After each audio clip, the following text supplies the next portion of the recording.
Et on va commencer avec un premier pari du jour, Ouais. Pascal, sur la réforme de l'orthographe qui va entrer en vigueur en septembre prochain. Oui, à la rentrée prochaine, le but étant de simplifier l'orthographe. Alors, il y aura 2400 mots qui vont subir un petit lifting, plus simple à écrire, et d'autres qui vont carrément disparaître.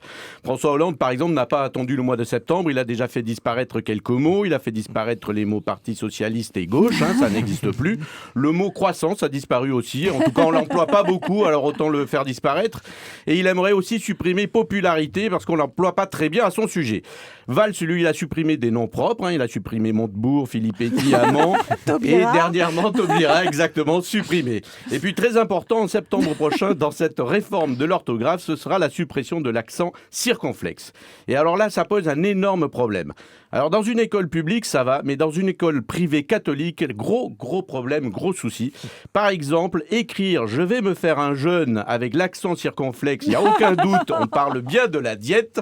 Mais dans une école catholique, écrire « je vais me faire un jeûne » sans accent circonflexe, ça va quand même poser quelques problèmes.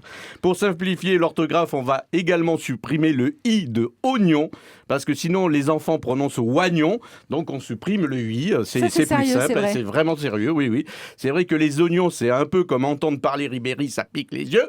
Nénuphar aussi, on pourra l'écrire avec un F et non plus avec PH. Déjà, merci les gars, tu perds 2 points au Scrabble, sympa. Et en plus, je ne sais pas pourquoi ils s'attaquent à ces 2 mots, oignon et nénuphar. On les emploie pas tous les jours, c'est vrai, on met rarement dans la même phrase oignon et nénuphar. Il n'y a que Sarkozy qui peut le faire. Je suis sûr que dans quelques jours, on pourra entendre Sarkozy dire « passe-moi l'oignon, je t'envoie le nénuphar », mais il n'y a que lui qui peut s'en servir. Alors, la simplification de l'orthographe, ce sera donc en septembre. Du coup, on conseille à Nadine Morano d'attendre le mois de septembre pour écrire son nouveau livre. Nicolas Sarkozy, justement, il part en guerre contre le paquet de cigarettes neutre. Absolument. Et pour justifier son combat contre le paquet neutre, il a dit, c'était hier soir, que si ça commence comme ça, ensuite, il y aura des paquets neutres pour le fromage. Sauf qu'on ne peut pas comparer le fromage à la cigarette. Aucun jeune ne dit « j'ai commencé mon premier fromage à 14 ans parce que je voulais faire comme mes potes à la récré ». Non, ça n'existe pas. Moi, j'ai un peu arrêté le fromage en ce moment, cela dit. Vous étiez à combien de fromage? J'ose pas le dire. Ou alors, pardon monsieur, vous pouvez écraser votre fromage, l'odeur me dérange, ça arrive rarement. Il n'y aura jamais non plus de fromage électronique avec saveur ou chèvre ou maroilles, ça n'existera pas.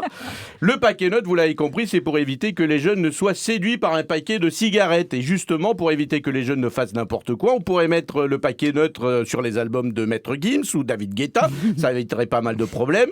Le paquet neutre sur les émissions de télé, Secret Story, C'est mon choix, touche pas mon poste.